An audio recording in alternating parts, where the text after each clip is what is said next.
Hi there. This is the third thing I'm doing on the subject of Ukraine. This is the third Ukraine update that I'm done so far. In the previous two things, I did them for my podcast and I recorded them and put them on YouTube. But now I've decided it's easier to do things live, purely because events are changing so quickly, and things are happening with such a great deal of rapidity. And the most significant event in the last 24 hours is the report by America that the Sullivan-Yang meeting has been not as fruitful as hoped for. This meeting was a meeting between the US State Department and China in Rome on the subject of sanctions against Russia. Russia and China have had a growing rapport over the last few years, moving up to this particular crisis. The Chinese were given advance warning of Putin's intentions. They purportedly asked him to delay his invasion of Ukraine so as not to disrupt the Winter Olympics in China, which gives you an idea of the kind of the depth of correspondence between the two. Xi Jinping and Vladimir Putin have similar views on the kind of the world that surrounds them, a world really that was built by American power, particularly after the end of the Cold War in the 1990s and beyond, and a world that was relatively stable up to 2008, when the great financial crisis caused shockwaves, particularly significantly through the wealthier parts of the world. Normally, when there are economic shockwaves through the poor bit, America can be largely indifferent and ignore all that. But we've had the core of the world economy plunged into crisis after 2008. And this has given the people like Putin and other populist, strongman authoritarian figures a strong sense that the Western world, the rules-based international system based on the United Nations and the Bretton Woods institutions of 1944, have been kind of rocked to their core, and that as a result there are kind of rich pickings available, and that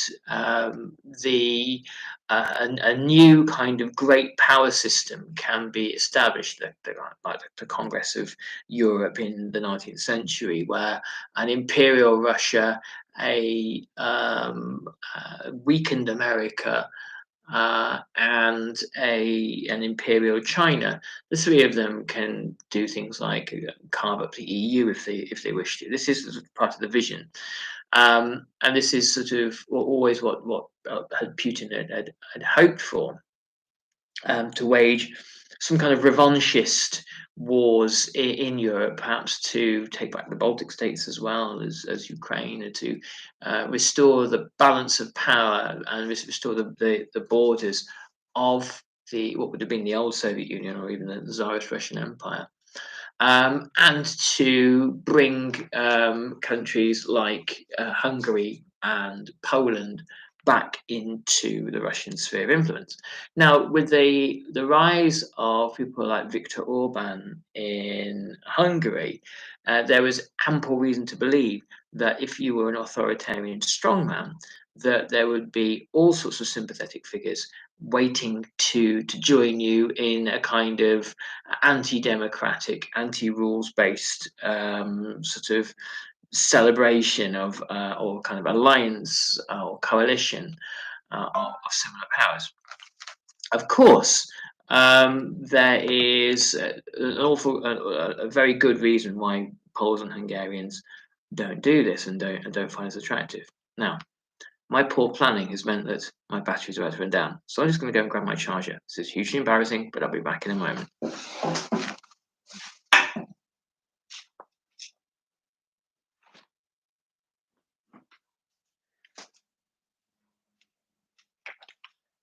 On the subject of poor planning, I'll come to why that matters in just a moment.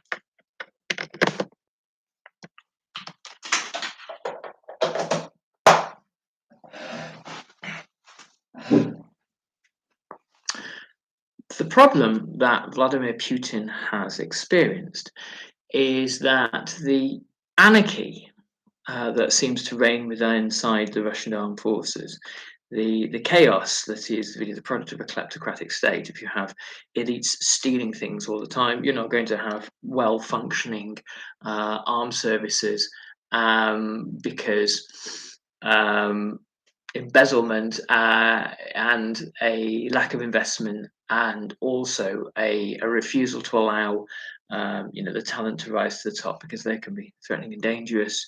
These are all factors. That chaos has created the kind of the quagmire of Ukraine, which stands every possibility of dragging Russia down, of becoming another Afghanistan, perhaps a kind of a shorter-lived Afghanistan, because the Russians appear to be facing quite a well-organized, formidable fighting force. The problem that for Putin has been, and for Xi Jinping again, has been that Ukraine was meant to be simple, easy, effective, quick, and straightforward. It's been none of these things. There's plenty of evidence to suggest that Putin has been sold some duff info on the subject of Ukraine, and that the FSB have misinformed him about the Ukrainian intentions. Indeed, the FSB were supposed to have bribed top Ukrainian officials into stepping aside and allowing a Russian invasion and a puppet government to install itself. And obviously, the bribe money has gone to the wrong hands. But again, we have a kleptocratic state. These sorts of things tend to happen. So Putin was informed that plans were moving ahead nicely, and the right people had been bribed, and there would be resistance would be minor. The Ukrainians who wanted to have a NATO-oriented or EU-oriented Ukraine would be sidelined and marginalised, and perhaps even arrested and imprisoned, and there would be no chance of any hiccups. This is a very attractive prospectus to sell to Xi Jinping, who might possibly want to do something similar with Taiwan. However, Putin now is in a hugely weak position, not just in Ukraine and with Russia's standing around the world with sanctions and essentially an economic blockade on Russia, but Putin also has to go cap in hand to China. There has been some discussion recently, Chinese foreign policy academic papers suggesting that China cutting its losses with Putin would be the best idea. China abandoning Putin, and China walking away from its commitments to Putin would be a very good idea. And then China would be able to kind of resume some sort of relations with the rest of the Western world, and would be able to avoid the possibility of a similar economic blockade. The US State Department reported yesterday that China seems to have made the opposite decision. And this is one of those moments that I imagine will decide the fate of many decades to come in the 21st century. The fallout from Ukraine will be on a far greater magnitude than that of the war on terror, I believe. This will shape a generation of European history, perhaps even world history. Certainly world history, in fact. And China has chosen, it would appear, which side of that it is gravitating towards. The Sino-Russian relationship appears to be the one which Xi Jinping is backing. Now, you would think, well, why would this be the case? Russia, without Chinese assistance, without Chinese arms, without Chinese weapons, isn't going to win. With Chinese weapons, maybe it might. This could be the thing that turns around Russian fortunes. That and many thousands of Syrian volunteers. I would tend to think not. I have a feeling that the situation of an army that is out of fuel and almost out of food, and an army that is overstretched as it is, and an army that will soon possibly have to rely on Russian conscripts. Though I think the reason for taking on board and trying to recruit Syrians is to avoid conscription in Russia, which was conscription in Russia during the Afghan War was a contributory factor to the end of the Soviet Union itself. Such was its unpopularity. Why is Xi Jinping taking this decision? Well, evidently, Xi Jinping is taking this decision because he imagines that there is still a possibility for Russia to win by continuing to offer. Well, at the moment, it would appear that Xi Jinping and China are continuing to offer the possibility of or offer financial aid to Russia. Most of Russia's gold and foreign currency reserves are useless to them. They've been frozen out of those international financial systems, but they've got Chinese yuan, so they can buy from China. Is it possible that China has said, "Well, okay, yes, we'll have your currency off you. You can buy from us." It would be interesting to find out what happens when that currency is depleted, which you would imagine it will be depleted very, very quickly. At that point, the Chinese may well decide that they've had what they can get from Russia, and that would be the end of that. But I think um, taking sides with Russia, which it effectively does, in the eyes of the rest of the world, repositions China from being the kind of the workshop of the world where everybody has their household items made there, and most of the world's manufacturing has been offshored to China, and it changes China from being that entity to being something far more imperial. Once you make this kind of gamble, once you make this kind of decision, um, the one's economic and soft power are going to count for far less than one's eventual military power. So perhaps China has taken this decision because on the gamble that Russia can now win, which would seem to me that financial help will have to be supported with arms eventually. The Russian arsenal is being rapidly depleted, and Russia needs useful things like drones, which China has an abundant amount. If this happens, and if Xi Jinping thinks China can have a punt on Russia and Russia can win, then Xi Jinping will have to make sure that Russia does. The stakes will intensify now if there is a meeting of these spheres of influence.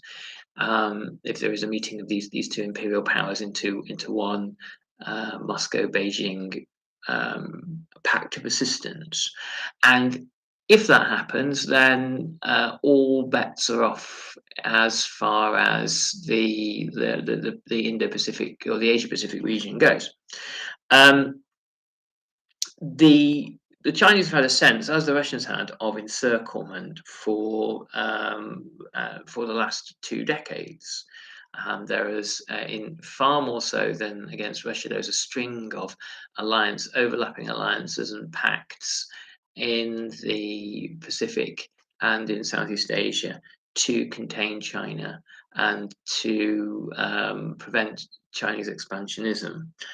The Chinese have a grand strategic vision, which is a kind of essentially a colonial vision of the Belt and Road initiatives, which is perhaps a subject for another time, and the penetration of and the control of trade routes east to west in the 21st century. The the view that has been propagated in America since the end of the Cold War, particularly since the rise of China's successors, manufacturing and superpower, is that China is obviously the key rival for American supremacy, and uh, the discourses around the idea of a Chinese century, a Chinese 21st century, have been prolific, particularly in the last 5 years. The kind of the arrival of Donald Trump in the White House and the kind of almost semi-collapse of America's soft power in the world has kind of belligerent Trump has withdrawn from pacts and alienated allies and tried to struggle to cozy up to strongmen around the world. This has given China unrivaled opportunities. The interesting transition we're seeing at the moment. This is almost why I'm doing these videos specifically. Is we're seeing fundamental transitions, the likes of which we haven't seen since the end of the Second World War, happen in real time. We're seeing a Western world and the allies of the Western world unify, solidify rapidly into one anti-Russian and perhaps eventually anti-Chinese bloc. What will the Western world do about its manufacturing needs? I don't think prime ministers of Great Britain and France and presidents in America have the first idea. There has been a movement in many developed countries for a long time of bringing manufacturing back onshore. That would mean obviously higher production costs. It would mean inflationary pressures, but we're going to have those. We have those from oil and from grain and the temporary removal of Russia from the world system and from COVID and a host of other things. So it might make sense to return outsourced Chinese manufacturing to the UK, or China and other European and first world and countries which have deindustrialized, or China steps back from the brink. China, I think the key test for China will be how quickly Putin can prevail in Ukraine. If Putin is still bogged down in Ukraine in the next few months, the Chinese might think again about their generous offers of help. The Chinese also might decide that there are opportunities to benefit from Russia's problems, opportunities to benefit from Russia's demise. There is a lot of scholarship at the moment that suggests that if Ukraine survives Russia's onslaught and Russia's armies go home in defeat and humiliation, obviously Putin will fall. So the theory goes, and Russia itself will kind of lapse into some sort of chaos, or perhaps even worse, even some kind of civil war. Well, the beneficiary will be China. China will be the beneficiary of cheap oil and gas from Russia across the border, and the ability to look at this kind of rather chaotic, lawless rump state to the west, which we are an international pariah for a generation, and will only have a powerful China to turn to for its as its number one customer. All of this is complete conjecture, of course, and I may well get to this live stream or podcast, whatever I'm going to do next week, and all of this may well have completely changed. So take what I say with more than a grain of salt and read as much as you can on this. Events change on the ground. There are multiple views happening consistently, and wars are very unpredictable things. But this pivotal moment of China clearly signaling its intentions to stick with Russia is possibly one of those epoch-shaping events that these diplomatic meetings, which set the course of many things to come in the following decades. Anyway, I hope you found this useful, and if you did, subscribe to the channel, and I'll be doing more of this in the not too distant. Take care, everyone. All the best. Bye bye.